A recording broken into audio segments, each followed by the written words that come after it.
experience the service has been. From the opening words to the music, the singing, all of it, I feel blessed simply to have been here, witnessed it, and been a part of it in witnessing. Similarly, of recent I have had the opportunity to look at my life in review to a certain extent. And I look at it from the perspective of, one, I've lived longer than I anticipated. And because I have, it's given me a different appreciation for the segments that I am experiencing as I go on. And I've come to the realization that the earlier years of my life did not compare, do not compare to what I am living now. That I lived them, thank God they're over. That I learned from them, well, yes, I have a little. Enough to have a deeper appreciation for what is in my life now. So that I look at it and I see what is a good life for me right now isn't necessarily what it was back then. As was being mentioned earlier, perception has a tremendous amount of impact on us. We don't realize it when we are unconsciously perceiving life and acting through that. As we do, as we grow more consciously aware and make conscious choices as to what our perceptions will be. Think about it now. What is a good life to you? What does that mean? What does that translate into? And what does that translation do so far as comparing to what you're actually living? See, I'm firmly convinced that we as individuals are personally responsible for our lives. But then that personal responsibility also reflects itself in the law of attraction that attracts to us and attracts us to others that we then connect with, and in our connections form relationships. Good relationships keep us healthy, keep us happy. And they keep us healthier and happier than bad relationships. That's a no-brainer, but nevertheless it needs to be spoken because sometimes we miss that. There was a study done that I read and I found rather fascinating because it took into account over 700 men and it tracked their lives for 75 years. And it was done with the idea in mind to see, okay, what is it you live and how you live that then impacts your life, and as you live it, how that impact then rolls up or changes, and to see the personal responsibility of those involved. One thing that was learned is that social connections are really good for us. After all, we're social animals. But I'm not talking about the way it's degenerated into current times so far as the technological advances that have been made right now. You can say, oh, I have 1,000, 2,000 connections, but does that really translate into real connections? I see so many people spending so much time with their little gadgets and their little boxes. And if you interrupt them, you get a different energy from them than if you interrupt someone who is engaging in conversation with another person. There's a difference right there. You look at that and you see, okay, we're talking about relationships and we're talking about what makes a good life. Could it be that quality in relationship is what really matters, not quantity? See, I like my alone time. I like to be alone. I like to spend time with me and me alone, even if it's crazy time. But I have also come to realize that I am not anywhere near complete, nor is it able to fulfill myself in my quiet times without my really meaningful connections. Now, I've also noticed that there's a connection with this, as has been portrayed in this study, that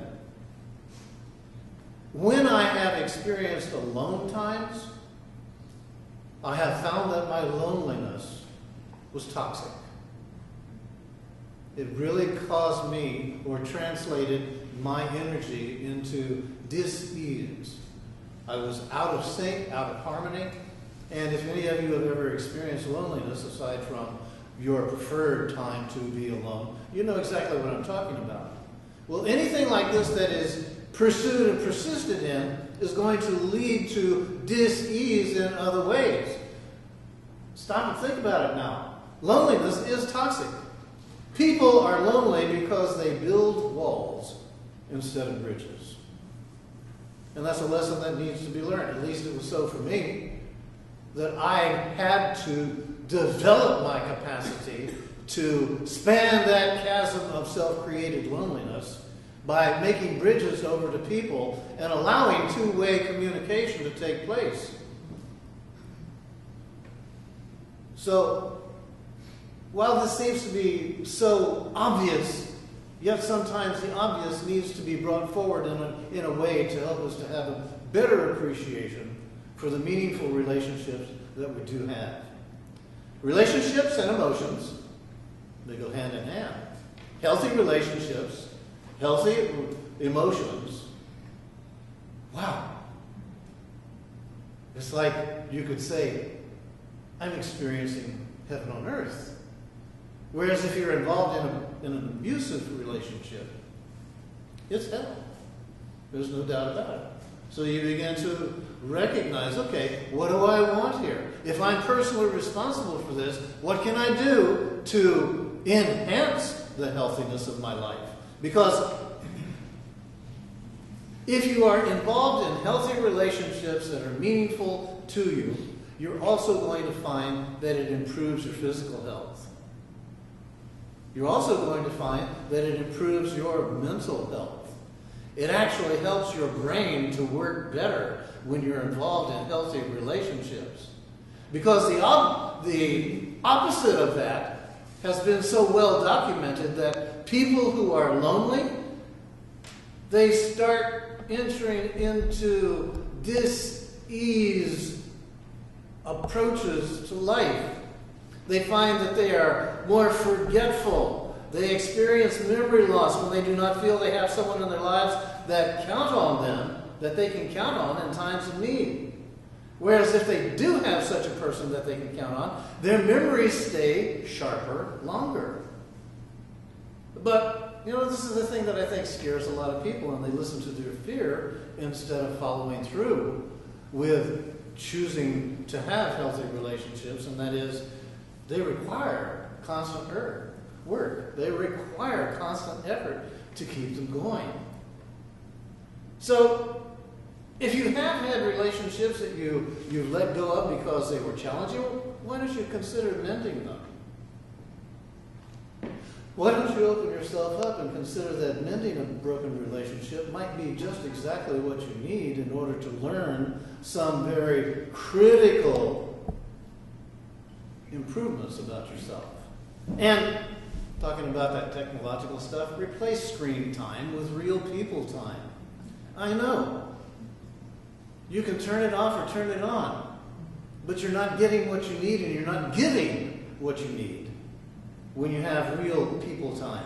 And if you need to, well, why don't you try using some of your creative gifts to liven it up? And I'm saying all of this because, you see, the clock has been ticking ever since I started talking. And there's no way in hell you're getting any younger. Okay? You're going to get older. And if you get older and you shy away and avoid meaningful relationships in your life, then you're not going to have a very good life, and you're going to wind up looking at your life through your own eyes of regret. So in my later years, I can honestly say I am happier now than ever before. And I have come to that because I have, through my openness and through the openness of those who I am connected with, I have come to realize being deeply loved by someone has given me a strength that I would never have experienced otherwise. And I have also come to recognize that in my willingness and ability to deeply love someone has given me courage. The courage to face myself, the courage to face my fears, the courage to face the what-ifs that ego will bring up to try to deter you from growing in yourself and experiencing who you really are. So, while this has been somewhat personal, isn't that what life's all about? So I'm encouraging you. Open yourself up so that you may experience more of a good life by looking and seeing what is there in you and about you that you need to bring forth more and be genuine and choose to live it so that you can then offer that and have that be the avenue of exchange that it can be reciprocated in your meaningful, loving relationships.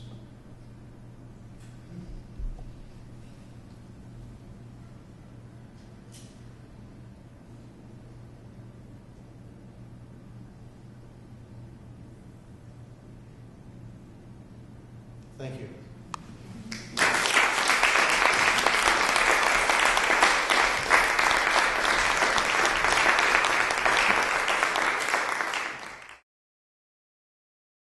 For more information about the Metaphysical Church of Enlightenment or the Rodin Foundation, please go to our website at www.rodin.org. If you have been inspired by the revelations shared in these podcasts, please donate to the Rodin Foundation's ongoing efforts to help others help themselves at www.rodin.org/donate.